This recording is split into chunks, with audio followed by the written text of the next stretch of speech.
Hello friends, welcome to Gyansheela education. तो दोस्तों, जैसा कि आपको पता है कि आप प्रिपरेशन कर तो रहे हो एसएससी सीजीएल एग्जाम की या सीएचएसएल की, लेकिन कई जगह पर आप अटक जाते हो और कहीं ना कहीं आपको एक कॉन्फिडेंस नहीं आ पा रहा आपकी प्रिपरेशन को लेकर के। देखो, मैं जितना डेली बेसिस में काफ़ी बच्चों से बातें करता हूँ, काफ़ी बच्चों से इंटरेक्ट करता हूँ, और जो मैंने ऑब्जर्व किया है अपने पर्सनल लेवल पे, वो ये है कि बहुत ही इंपॉर्टेंट चीज़ है, एक बहुत ही इंपॉर्टेंट चीज़ है जो आप लोग मिस कर रहे हो अपनी प्रिपरेशन में। और वो एक ऐसी चीज है जिसके बिना आपकी प्रिपरेशन कंप्लीट नहीं हो सकती। चाहे आप कितनी भी क्लासेस कर लो, कितने भी वीडियोस देख लो, कितनी भी स्ट्रेटेजी बना लो, जब कितने भी कोर्सेज कंप्लीट कर लेना, आप उस एक चीज के बिना अपनी प्रिपरेशन कंप्लीट नहीं कर सकते। देखो, एक सिंपल सी बात आप समझो, हमारा पर्पस क्या है? हमारा पर्पस एग्जाम में मैक्सिमम मार्क्स स्कोर करना। जितने ज्यादा हम 200 में से नंबर स्कोर कर सकते हैं, मतलब कि जितने क्वेश्चन आने वाले हैं, कितने ज्यादा से ज्यादा क्वेश्चन हम सही सॉल्व कर सकते हैं। ठीक है, ये हमारी प्रायोरिटी है। लेकिन एक चीज़ जो मैंने बच्चों में ऑब्जर्व की है वो ये है कि ज़्यादातर बच्चों में ये मिसकंसेप्शन है कि हमने सिलेबस कंप्लीट कर लिया है, फिर हमारा स्कोर क्यों नहीं आ रहा मॉक टेस्ट में। ठीक है, तो मैं आपको बताऊं फ्रेंड्स, केवल सिलेबस कंप्लीट कर लेना आपकी प्रायोरिटी नहीं होना चाहिए, और केवल सिलेबस कंप्लीट करने से आपका काम नहीं बनने वाला है।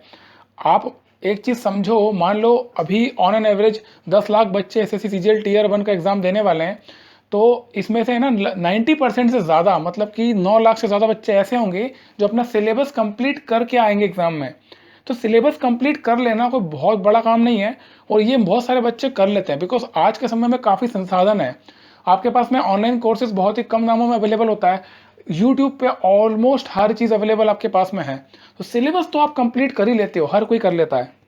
लेकिन सिलेबस मात्र कंप्लीट करने से आपको ना तो कॉन्फिडेंस आने वाला है, और जब कॉन्फिडेंस ही नहीं आएगा तो आपका स्कोर भी एग्जाम में नहीं आने वाला है। और स्कोर हमें लाना ज़रूरी है बिकॉज हमारा पर्पस, हमारी ड्रीम जॉब, हमें टॉप 100 में रैंक लगाना है। ठीक है, और इस बार की अगर फ्रेंड्स से बात करूँ, 2020 वाला जो एग्जाम आया सीजीएल की अगर बात करें, तो वैकेंसी ऑलरेडी बहुत कम है।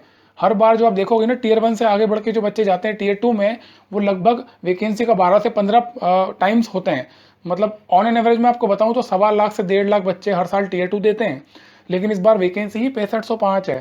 तो यहाँ पर आप सोच सकते हो कि 1 लाख बच्चे भी ऐसे नहीं होंगे जो टीयर 2 देंगे। दैट मीन्स कट ऑफ बहुत हाई जाने वाला है। और इतने कॉम्पिटिटिव इन्वायरमेंट में आप वो सब जो कन्वेंशनल चीज़ें हैं उनको लेकर के आगे नहीं बढ़ सकते। आपको ऐसा कुछ करना पड़ेगा कि आपका एक एक मिनट प्रोडक्टिव साबित हो। मतलब कि आप जो भी दिन बिताते हो, आप 24 घंटे का आपका दिन है, 24 घंटे में से आपको मैक्सिमम 7 घंटे सोना चाहिए, और 7 घंटे अगर आप घटा दोगे 24 में से बचे आपके 17 घंटे। ये 17 के 17 घंटे आपके प्रोडक्टिव होना चाहिए, आपके लिए हेल्पफुल होना चाहिए। एक एक मिनट आपका इस 17 घंटे का आपके काम आना चाहिए एग्जाम में। मुझसे फ्रेंड्स कई सारे बच्चे पूछते हैं कि सर हम कितने घंटे पढ़ें, कितने घंटे पढ़ेंगे तो एग्जाम क्लियर हो जाएगी। मुझे आप बात बताओ कि आप एक एग्जाम की तैयारी कर रहे हो और वो आपकी ड्रीम जॉब है, आपको एग्जामिनर बनना है, आपको इनकम टैक्स इंस्पेक्टर में बनना है, आपको अच्छे डिपार्टमेंट जीएसटी के अंदर जाना है ना, आपको प्रिवेंटिव ऑफिसर बनना है, आपको यूनिफॉर्म से प्यार है, आपको सीबीआई के अंदर जाना, आपको डिपार्टमेंट ये बहुत अच्छा, बहुत अट्रैक्टिव लगता है। जो भी आपकी ड्रीम जॉब है यार, ये तो आपका आखिरी विजन है ना लाइफ का इस समय। इसके अलावा और इंपॉर्टेंट काम आपके लिए क्या है? और अगर आपकी लाइफ का ये सबसे इंपॉर्टेंट काम है, तो आपको तो 24 घंटे यही काम करना चाहिए, आपको तो सपना भी इसका आना चाहिए। ठीक है, तो ये सोच आपको सबसे पहले बदलना पड़ेगी कि आप कितने घंटे पढ़ोगे। आप जितने घंटे जाग रहे हो ना, उतने ही घंटे आपको पढ़ना है। खैर, मैं टाइम टेबल के ऊपर, उसके ऊपर मैं आपको अलग से बहुत कुछ बताने वाला हूँ, बट यहाँ पर मैं एक बहुत इंपॉर्टेंट चीज़ की बात कर रहा हूँ। एक बहुत ज़्यादा इंपॉर्टेंट चीज़ है जिसको आप लगातार इग्नोर कर रहे हो अपनी प्रिपरेशन में, जो कि मैं ऑब्जर्व कर रहा हूँ बच्चों से बातचीत में। और इस चीज़ के इफेक्टिव एप्लीकेशन के बिना आपको अपनी ड्रीम जॉब किसी हालत में नहीं मिलने वाली है, और आप टॉप 100 में रैंक लगाने का सपना पूरा नहीं कर पाओगे। तो फ्रेंड्स, वो चीज़ है रिविजन। अब इस रिवीजन के बारे में ना मैं आपको ऐसी ऐसी बातें बताने वाला हूँ जो शायद आपने अभी तक नहीं सुनी होंगी, और आपको ये सब चीज़ें जानना बहुत ज़रूरी है बिकॉज आपकी प्रिपरेशन में इसका बहुत इंपॉर्टेंट रोल है। सबसे बड़ी प्रॉब्लम मैं आपको बताऊं, जो मैंने देखा है कि बहुत बड़ा मिसकंसेप्शन बच्चों के अंदर है कि रिवीजन जो होता है वो एग्जाम के लास्ट मोमेंट में किया जाता है। मतलब कि पहले हम पूरा सिलेबस खत्म कर लेंगे और उसके बाद में हम आखिरी में रिवीजन करेंगे। ये आपका सबसे बड़ा मिसकंसेप्शन है, सबसे पहले आपको उसको दूर करना चाहिए। इस भ्रम को आप अभी तोड़ दो कि आपको रिवीजन आखिरी में करना है। बिल्कुल नहीं, आपको रिवीजन डेली बेसिस पे करना है, आपको रोज रिवीजन करना है। फ्रेंड्स, आपके मन में सवाल आ सकता है कि रिवीजन तो हम तब करेंगे ना जब सिलेबस कंप्लीट करेंगे, हमें जब कुछ आता ही नहीं है तो रिवीजन करने का मतलब क्या है? तो देखो, आप सिलेबस का मतलब क्या समझते हो? जैसे हम क्वांट की बात करते हैं, जो क्वांट आता है एसएससी सीजीएल में या सीएचएसएल में, एसएससी एग्जाम्स में, उस क्वांट में लगभग 30 टॉपिक्स हैं। तो इन 30 टॉपिक्स को मिला करके पूरा सिलेबस बना। फिर हर एक टॉपिक के अंदर कुछ सब टॉपिक्स हैं। जैसे कि आप बात करें अगर ज्योमेट्री के अंदर छोटे छोटे टॉपिक्स में आप उसको डिवाइड कर सकते हैं। तो आप ऐसा मत करो कि आप सब कुछ एक ही बार पढ़ के रख लो और उसके बाद में बैठ के रिवीजन करो, क्योंकि आपको वो याद ही नहीं रहने वाला है। फॉर एग्जांपल मैं आपको बहुत सिंपल सा एग्जांपल लेके बताता हूँ। आपने ज्योमेट्री आज पढ़ा और ज्योमेट्री में 4 कॉन्सेप्ट होते हैं, centroid, incentre, circumcentre, orthocentre. ये कॉन्सेप्ट होते हैं ज्योमेट्री के अंदर। आपने इन कॉन्सेप्ट को पढ़ा, इनके फॉर्मूले पढ़े और कुछ क्वेश्चंस आपने सॉल्व किए। ये काम आपने मान लो आज किया। अब इस काम को आज करने के बाद, आपने कुछ क्वेश्चन सॉल्व करने के बाद इसको आपने छोड़ दिया और आप कल कुछ और पढ़ रहे हो, परसों कुछ और पढ़ रहे हो, ऐसे करते करते आप आगे बढ़ गए। तो फ्रेंड्स, आपको इसकी गारंटी क्या है कि ये चीज़ आपको एग्जाम तक याद रहेगा? क्योंकि एक चीज़ ध्यान रखना, आप डेली कुछ नया अपने दिमाग में डालोगे तो दिमाग में भी लोड हो रही चीज़ें और वो भी, उसको भी रिकॉल करने में समय लगेगा। एग्जाम में हमारी प्रायोरिटी क्या होना चाहिए?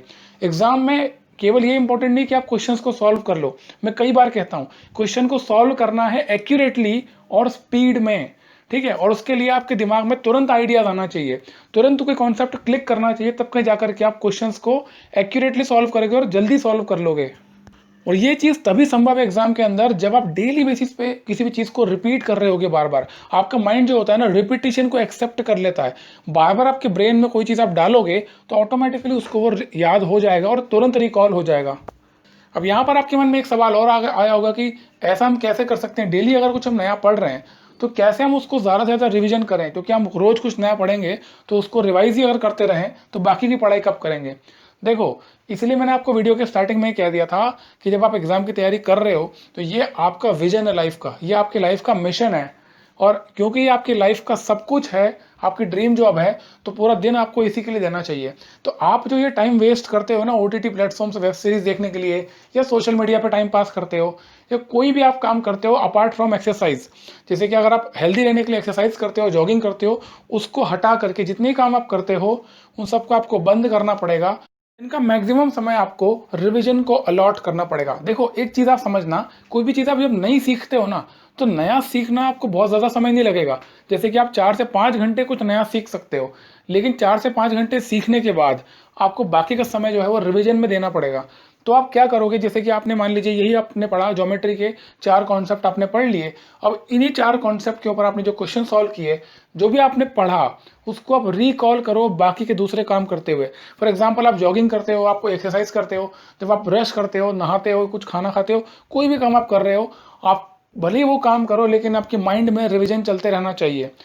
का सबसे बड़ा बेनिफिट आपको क्या होगा कि आपका माइंड जो है ना वो पढ़ाई से ऑक्यूपाइड होगा। जो भी आपके ब्रेन में चल रहा होगा केवल और केवल काम का चल रहा होगा, है ना। आपने जो पढ़ाई की है उसी पढ़ाई को आप दिन भर रिकॉल कर रहे हो, तो आपका ब्रेन आप ही की हेल्प कर रहा होगा और आपको अलग से बैठना नहीं पड़ेगा कि इसके हम रिविजन करें। इसको मैं और सिंपलीफाई आपके लिए कर देता हूँ। आप जितना भी समय पढ़ाई कर रहे हो, पहली बात तो आपको जो पूरा दिन है उसको आप 2 हिस्सों में डिवाइड कर सकते हो। 8 घंटे आप अपनी पढ़ाई के रखो, मतलब कि 8 घंटे आप कुछ नया पढ़ रहे होगे, कुछ नया सीख रहे होगे, बिकॉज आपको सीखना ज़रूरी है। आपको नए कॉन्सेप्ट्स, नए रूल्स, ग्रामर्स के नए नए इडियम्स एंड फ्रेजेस आपको ये तो याद करना ही पड़ेंगे। लेकिन जो भी आपने सीखा, पढ़ा, समझा है, इसको माइंड में आपको परमानेंट ले जाना है ना, मतलब परमानेंट मेमोरी में आपको लेके जाना है। उसके लिए आपको रिवाइज करना पड़ेगा। तो 8 घंटे आप सीखो और बाकी का जितना समय बच रहा है आपके जागने, मतलब सोने के अलावा, जब आप जाग रहे हो तो उसको रिवाइज करते रहो, ठीक है। और यही एक तरीका फ्रेंड्स, मैं आपको बता दूं, अगर आप रिवीजन नहीं कर रहे हो ना तो आप बहुत बड़ा ब्लंडर कर रहे हो। एग्जाम में प्रॉब्लम आ जाएगी, आप पूरा पढ़ के चले जाओगे और आपको लगेगा कि मैंने पढ़ रखा है, लेकिन आप स्कोर नहीं कर पाओगे। मेरे पास कितने सारे मैसेज ऐसे आते हैं पर्सनली, तो ये पूछते हैं कि सर हमने सब कुछ पढ़ लिया है लेकिन स्कोर नहीं आ रहा, क्वेश्चन सॉल्व करते तो सॉल्व ही नहीं होता है, और जब उसी क्वेश्चन का सॉल्यूशन हम देखते हैं तो हमको लगता है अरे तो बड़ा सिंपल था। तो ऐसा क्यों है? आपको देखते हुए सिंपल इसलिए लग रहा है बिकॉज आपने उसको पढ़ तो रखा है लेकिन आपने उसको रिकॉल नहीं किया बार बार अपने माइंड में, आपने उसकी प्रैक्टिस नहीं की है, ठीक है। तो आपको, आपका ब्रेन उस चीज़ को एकदम एक्सेप्ट कर ले और उसको चैनलाइज कर ले अपने अंदर, इसके लिए आपको उसको रिवाइज करना पड़ेगा बार बार, ठीक है। तो रिवीजन के लिए हालांकि मैं आपको स्ट्रैटेजी भी बना के दूंगा कि आपको डेली बेसिस पे टाइम टेबल कैसे फॉलो करना है अभी आने वाले समय के लिए 4 महीनों में, और कैसे रिवीजन करना है। तो अगर आप चाहते हो कि ऐसा वीडियो बनाओ, अगर डिटेल वीडियो बनाओ, तो आप कमेंट बॉक्स में जरूर लिख देना। लेकिन तब तक आप ये ध्यान रखना कि आपको रिवीजन बहुत इंपॉर्टेंट है करना, और रिवीजन के बिना पढ़ाई किसी काम की नहीं है। आपका ये प्रायोरिटी होना चाहिए कि आपने जो भी आज पढ़ा है ये आपकी पढ़ाई आपके एग्जाम के दिन आपके काम आए। अगर ऐसा नहीं हुआ ना तो वो आपने पढ़ाई वेस्ट की है, आपने अपना समय बर्बाद किया है। क्योंकि अगर आपकी वो चीज़ आपको एग्जाम में रिकॉल ही नहीं हुई, रिकॉल आपके माइंड में नहीं हुई है, तो उसको पढ़ने का क्या मतलब निकला। ठीक है, समझ में आ गया, उम्मीद कर सकता हूँ कि मैं समझ में आपको आ चुका हूँ मैं आपको क्या कहना चाहता हूँ। रिविजन इज द ओनली की टू सक्सेस। क्योंकि सवाल यहाँ पर ये नहीं है कि आपने कितनी पढ़ाई की है, सवाल ये है कि आपने जितना भी पढ़ा है वो पूरा का पूरा आपके एग्जाम के दिन आपके काम आए, आपको याद आ जाए, और बिना टाइम वेस्ट किए जैसे ही आपके सामने क्वेश्चन आए तुरंत आपके ब्रेन में वो कॉन्सेप्ट क्लिक करना चाहिए और आप एक्यूरेटली क्वेश्चन सॉल्व कर लो। ये इंपॉर्टेंट है और इसके लिए एक ही टूल है, रिविजन।